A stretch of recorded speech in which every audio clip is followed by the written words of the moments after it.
नमस्कार दोस्तों, स्वागत है आपका हमारे YouTube channel Saurabh study classes में। आज का हमारा टॉपिक है वो है औसत। औसत निकालना। हाँ, आपका टॉपिक है औसत। और ये वीडियो बहुत ज्यादा इंटरेस्टिंग होने वाला है क्योंकि हमने इसको बहुत सिंपल तरीके से समझा है इस वीडियो में कि औसत कैसे निकालते हैं। उसके लिए हमने इसकी औसत की परिभाषा भी लिख दी है यहाँ पर। औसत की परिभाषा होती है वो होती है किन्हीं दिए गए परिणामों के योग को उन परिणामों की संख्या से भाग देना।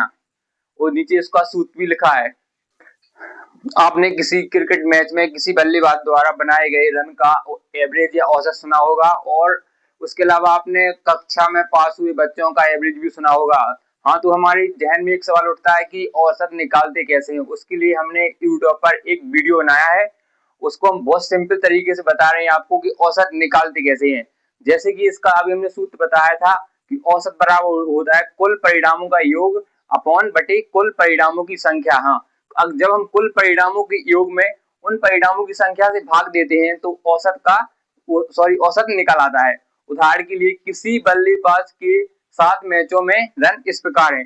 किसी बल्लेबाज द्वारा किसी मैच में या टेस्ट क्रिकेट 20 कुछ भी समझ लो, उसने 7 मैचों में इस प्रकार रन बनाए हैं। देखो, पहली मैच में बनाए हैं 84 रन, दूसरी मैच में बनाए हैं 0 रन, तीसरी मैच में बनाए हैं 38 रन, चौथी मैच में बनाए हैं 19 रन, पांचवी मैच में बनाए 57 रन, छठी मैच में बनाए 13 रन और सातवीं मैच में बनाए 106 रन। तो हम इन आंकड़ों का औसत कैसे निकालेंगे, इस वीडियो में बहुत सिंपल तरीके से समझाया है। तो ये हो गई किसी बल्लेबाज की 7 मैचों में रन। तो हमने पिछले अभी इसके पहले हमने समझाया था कि किसी बल्लेबाज द्वारा 7 मैचों में इस प्रकार रन बनाए गए हैं, तो इनका औसत कैसे निकालते हैं। और अगर आपको इसका स्क्रीनशॉट लेना है तो स्क्रीनशॉट भी ले सकते हो क्योंकि हम इसको साफ कर रहे हैं। इसमें औसत का जो सूत्र लिखा है आप उसको नोट कर सकते हो और औसत की परिभाषा भी नोट कर सकते हो। आप इसका एक अच्छा सा स्क्रीनशॉट ले लो। यह किसी बल्लेबाज द्वारा 7 मैचों में बनाए गए रन हैं। तो 7 मैचों में उसने लगातार 84, 0, 38, 19, 57, 13, 106 रन बनाए हैं। तो हमें इसमें क्या करना है, हमें इसमें औसत का सूत्र लगा देना है। ठीक है, तो औसत का जो सूत्र होता है वो होता है कुल परिणामों का योग बटे कुल परिणामों की संख्या। तो कुल परिणाम कितने थे हमारे, ऊपर दिए गए हमारे कुल परिणाम है, इनका योग हम करेंगे तो कितना हो जाएगा 84 plus 0 plus 38 plus 19 plus 57 plus 13 plus 106, इसको जोड़ देंगे और जो बटे में लिख देंगे इनकी संख्या कितनी है 1 2 3 4 5 6 7। मतलब जो कुल परिणाम है हमारे वो कितने हैं 1 2 3 4 5 6 7 7 है। तो हमें कुल परिणामों की संख्या 7 नीचे लिख देनी है। अब इनको जोड़ेंगे तो टोटल आएगा 317 और 317 में बटे कितने कर देंगे 7 कर देंगे। तुम 317 में 7 से भाग देंगे, तुम्हारा इसमें आएगा 7 21, 7 चौको 28 4 बार, तो यहाँ पे 4 मैंने लिख दिया है पहले से। और जो हमारे उसके बाद 3 बचेंगे तो यहाँ हो जाएंगे 37, 7 चौको 38 7 पन्ना 35, 5 बार इसमें जाएगा, तुमने यहाँ 5 भी लिख दिया है। और फिर दशमलव के बाद आएगी तो उसको बाद क्या 2 आ जाएगा। तो बल्लेबाज द्वारा एक मैच में बनाए गए रन कितने होंगे 45, जो उसके औसत रन कहलाएंगे। ये तो हो गया सिंपल क्वेश्चन, मतलब ये तो बहुत आसान है करने में। अब हम देखेंगे परीक्षा की दृष्टि से परीक्षा में किस प्रकार से प्रश्न पूछे जाते हैं। तो उसके लिए आपको हम क्या कर रहे हैं, इसके लिए हम आपको एक छोटी सी शॉर्ट ट्रिक बता रहे हैं जो कि कुछ सवालों के लिए बहुत अनुपयोगी होती है। वो हम अब तो उसके बाद देखो वो सवाल बता रहे हैं, जब तक आप इसका अच्छा सा एक स्क्रीनशॉट ले लो। अगर संख्याएं लगातार किसी निश्चित क्रम में हो तो हमें उसको जोड़ने की बिल्कुल भी जरूरत नहीं है। हमें क्या करना है, उसको जोड़ने की बिल्कुल भी जरूरत नहीं है। उन संख्याओं में जो संख्या सबसे बीचों बीच संख्या होगी वही उसका औसत होगी। जैसे कि यहाँ पर हम देखो, जैसे हम दिया है 1 2 3 4 5, तो इसमें क्या करना है, इसको जोड़ने के लिए ना ही इसमें औसत का सूत्र लगाना है और ना ही और कुछ करना। हमें देखो क्या करना है, इनमें देखना है कि इनमें सबसे बीच में संख्या कौन सी है। तो देखो दो संख्या इसके इस छोर पर है और दो संख्या इसके इस छोर पर है, मतलब इसका औसत कितना होगा 3 होगा। तो ऐसी संख्याओं में इनका औसत बीच की संख्या होती है, तो हमने इसमें लिख दिया तो औसत बराबर 3। और अगला देखो हमने दूसरा दिया है 10 20 30 40 50, इसका भी औसत निकालना है। तो जैसा हमने पिछली बार में बताया था तो बिल्कुल सेम उसको इसमें भी वैसा ही करना है। तो हमें इसमें देखना है कि सबसे बीच में इसकी कौन सी संख्या है। तो हमने इसमें देखा कि 30 इसकी सबसे बीच में संख्या है, तो इसका औसत कितना होगा 30 इसका औसत होगा। अब हम बता रहे हैं जो मेन एक जो परीक्षाओं में पूछे जाने वाली प्रश्न है उसके लिए हम कुछ सूत्र बता रहे हैं, वो आप नोट कर लेना। प्रतियोगी परीक्षाओं में जिस तरह से प्रश्न पूछे जाते हैं हमने उसको बोर्ड पर समझाने का प्रयास किया है। देखो हम जो परीक्षा से संबंधित जो पहला सूत्र बताया है कि इस प्रकार से जो सूत्र है वो परीक्षाओं में बिल्कुल 100% आने के बहुत चांस रहते हैं। पहला सूत्र है कि n तक की प्राकृतिक संख्याओं का औसत कितना होता है।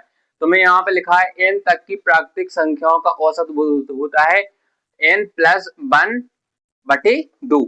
ये आपको नोट कर लेना है, इसको बहुत अच्छे से नोट कर लेना है क्योंकि ऐसे वाले क्वेश्चन परीक्षाओं में अधिकांश पूछे जाते हैं। और हमने इसको उदाहरण के द्वारा समझाया भी है कि जो n है वो यहाँ पर किस लिए सिंबल है, किसका, प्राकृतिक संख्याओं के लिए। तो हमने उदाहरण में समझाया कि देखो n तक की प्राकृतिक संख्याओं को औसत निकालना है तो हमने n की जगह पर 50 रख दिया है क्योंकि हमें उदाहरण में इसको सॉल्व करके दिखाना है। तुमने इसको समझाया कि 50 तक की प्राकृतिक संख्याओं का औसत ज्ञात कीजिए। तो हम 50 हमने इसलिए लिखा है क्योंकि हमको यहाँ पर 1 से 50 तक की प्राकृतिक संख्याओं का औसत निकालना है। तो हमने हल में लिखा है कि n तक की प्राकृतिक संख्याओं का औसत n+1/2 होता है। तो हमने पहले बता दिया कि जो प्राकृतिक संख्याओं का औसत कितना होता है n+1/2। यहाँ आप सूत्र से देख सकते हो। तो हमने यहाँ पे n का क्या करेंगे, तो हम जानते कि यहाँ पर n बराबर 50, n का मान कितना दिया गया है, यहाँ पर 50 दिया गया है क्योंकि हमें 1 से 50 तक की संख्याओं का निकालना है। तो हम n का मान यहाँ पर 50 रखेंगे। तो हम सूत्र से क्या करेंगे, इस वाले सूत्र से देखो n+1/2 से क्या करेंगे, इसका मान 50 का मान इस सूत्र में रख देंगे। तो इसमें हो जाएगा 50 + 1/2 मतलब 51/2 हो जाएगा। तो हम 51 में 2 से भाग दे देंगे। तो हमें 51 में 2 से भाग देंगे तो हमारा आएगा 25.5। और जो 1 से 50 तक की प्राकृतिक संख्याओं का औसत होगा वो कितना होगा, 25.5। इसके बाद हमारा दूसरा सूत्र ये है कि देखो हम दूसरा सूत्र बताया प्रथम n सम प्राकृतिक संख्याओं का औसत। उसमें बताया था हमने प्राकृतिक n तक की प्राकृतिक संख्याओं का औसत। अब इसमें निकालना हमें प्रथम n मतलब शुरुआत से प्राकृतिक संख्याओं का औसत। तो हमने इसमें प्रथम n प्राकृतिक संख्याओं का औसत कितना होता है, n+1। ये इसका सूत्र है, आप इसको अच्छे से नोट कर सकते हो। इसका हमने उदाहरण के द्वारा हमने इसको समझाया है कि प्रथम 100 सम प्राकृतिक संख्याओं का औसत ज्ञात करो। तो हमें इसमें प्रथम सम प्राकृतिक संख्याओं का औसत ज्ञात करना है। पिछली बार हम प्राकृतिक संख्याओं का औसत समझाया था। प्राकृतिक संख्या तो आप जानते ही होंगे, 1 से लेकर अनंत तक की संख्या प्राकृतिक संख्याएं कहलाती हैं और पूर्ण संख्याएं वो कहलाती हैं जो 0 से स्टार्ट होती हैं। तो हमें इसमें निकालना है सम प्राकृतिक संख्या, मतलब सम प्राकृतिक संख्या कौन कौन होगी, जैसे कि 2, 4, 6, 8, 10, 12। ये कैसी है, सम भी है और प्राकृतिक भी है। तो उदाहरण समझाना है प्रथम 100 सम प्राकृतिक संख्याओं का औसत ज्ञात करो। यहाँ से वीडियो बिल्कुल भी मिस मत कीजिएगा, नहीं तो बहुत कुछ मिस हो जाएगा। देखो हमने इसको हल करके बताया है। हम जानते हैं कि प्रथम n सम प्राकृतिक संख्याओं का औसत होता है n+1। ये हमने इसको सूत्र से बता दिया है। अब तो हमने बताया तो सम प्राकृतिक संख्या कौन कौन सी होंगी, हमने भी बताया था 2, 4, 6, 8, 10, 12, 14, 16। ऐसे हमको कहाँ तक करना है, 100 करनी है। कितनी करनी है, 100। अभी कितनी हुई है, 1, 2, 3, 4, 5, 6, 7, 8, 9, 18 तक संख्या 9 हुई है। तो 100 तक मतलब 200 तक कितनी हो जाएंगी, 100 हो जाएंगी। तो हम निकल आएंगे, कितनी संख्या निकल आएंगी, 100। तो अब जी जब हम 200 तक काउंट करेंगे तो उसमें हमारी 200 में से 100 संख्या कैसी होंगी, सम प्राकृतिक संख्याएं होगी।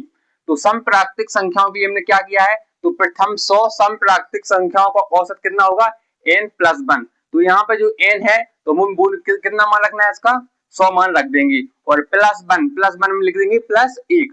तो 100 और +1 कितना हो जाएगा, 101। अर्थात 101 तुम्हारा प्रथम 100 सम प्राकृतिक संख्याओं का औसत है। अगर वीडियो अच्छा लगा है तो वीडियो को लाइक कीजिए, बढ़िया सा कमेंट कीजिए और चैनल को सब्सक्राइब कर लीजिए। अगर आप हमारे चैनल पर नए हैं तो बने रहिए अगली वीडियो देखने के लिए।